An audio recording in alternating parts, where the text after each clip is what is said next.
A book in the works. I even have a comp of it here, which you can look at too. And I'm hoping to publish this before June. Do not repeat that date. No. Honestly, every single book, every single one by an artist we've ever had has always been late. So just know that. And Well, Robert's different, but it could still happen. The reason it would happen by June is if we continue on the path we are, and that is to print it at Blurb. It's not a professional book printer, but it's a digital book printer. And we can do 1s and 2s that way. But my preference is to have it printed overseas, and if I can find the money and the support to do it, I'd rather go that route, but it probably will be later than June if we do that. So that's for sure. Okay. Let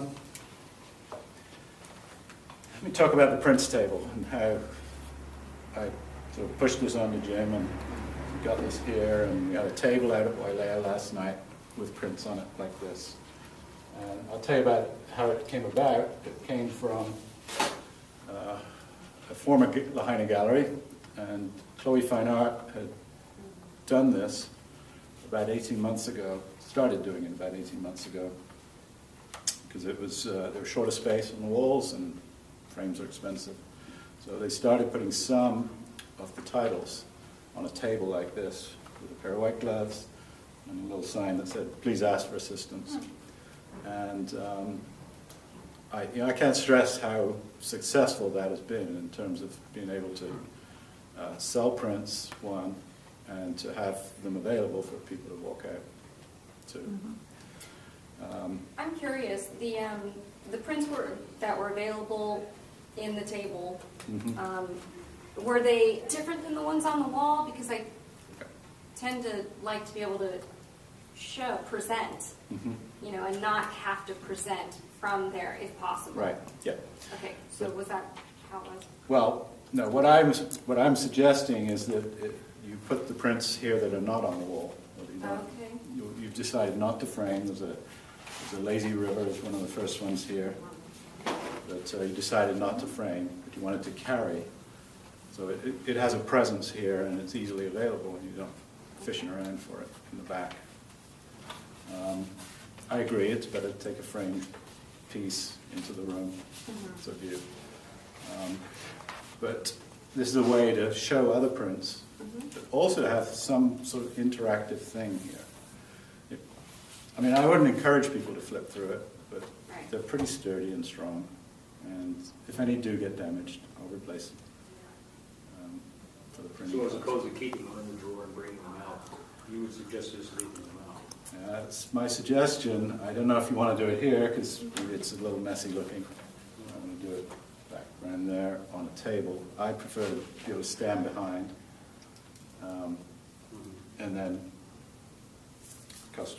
clients would say, "What's this? What's this?" And I'd say, "Well, let me show you. I've got some things here that you're not seeing on the walls." That's a good thing. There's some things you haven't seen on the walls. And I also will say that they're there for them to carry out, but still our first option is to roll them up and mail them by literally drop ship from Robert to roll. They got both those options, and our preference. But preference is to sell with a frame. Yeah, first, second, I agree with that. rolled and drop ship, third, carry out.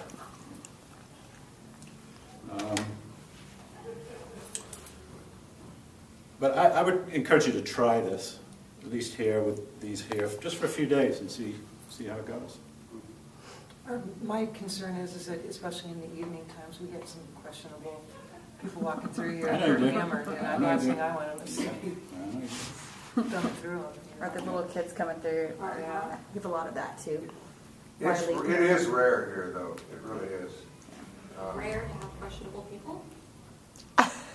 To have them actually walk out with them. Yeah, I don't mean that's, well, Are these free? I didn't think of that at all. That's not what we're thinking about. Yeah, my mind was people that are coming in after eating and they're drinking a lot and they just, show no respect. It'll happen at some point, but we'll replace it.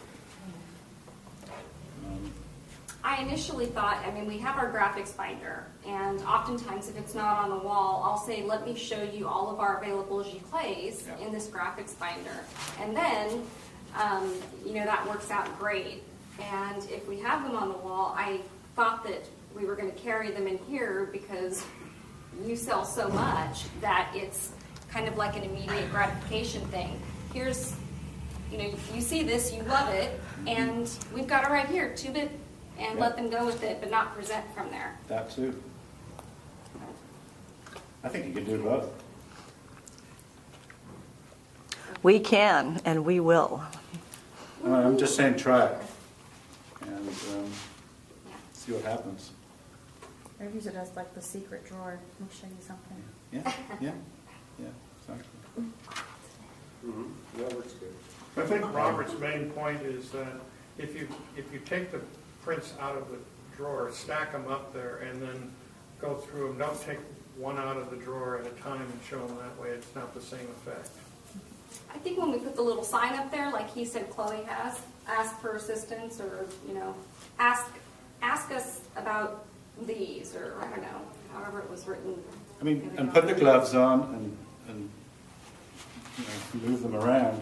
You roll them up to get to the one underneath. But it looks like you're caring for them, and there's something valuable in them and precious. But this is what happens. You pick one out. I find this all the time. You pick one out, and then the person standing there will say, well, what's that one? And you pick that one out, and they say, well, what's that one? And they get involved. And I think it's just a really good way to get people into it.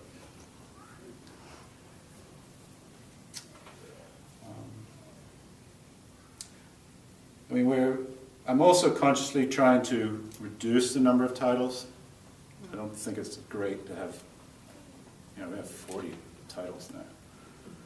Some are sold out, but so we are starting to discontinue some, and they'll sort of go out of your display, but we will have them available as special order if they're not sold out. So I think this is sort of a good selection here. You really can't handle much more. And if we can hone in on the titles that are popular and that will sell, then we can maximize everybody's time and effort.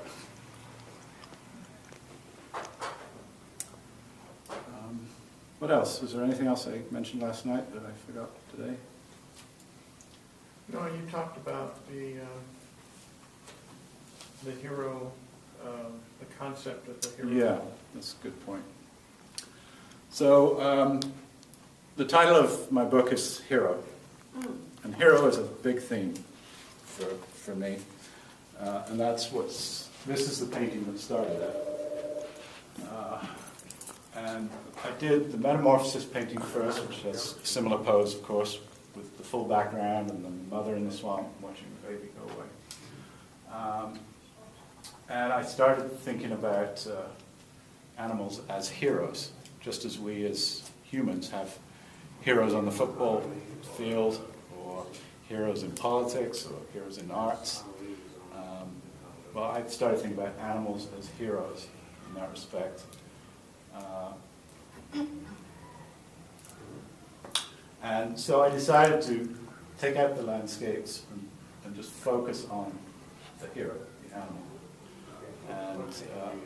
And hero is a great word because it also brings up the whole mythology that Joseph Campbell discovered, the hero's journey, and so on and so forth. And I always think about these bears and rabbits and elephants as they're in an adventure and they're going on a journey. So that's going to be the theme of the book. It's not just a picture book of Robert Bissell's art. It's actually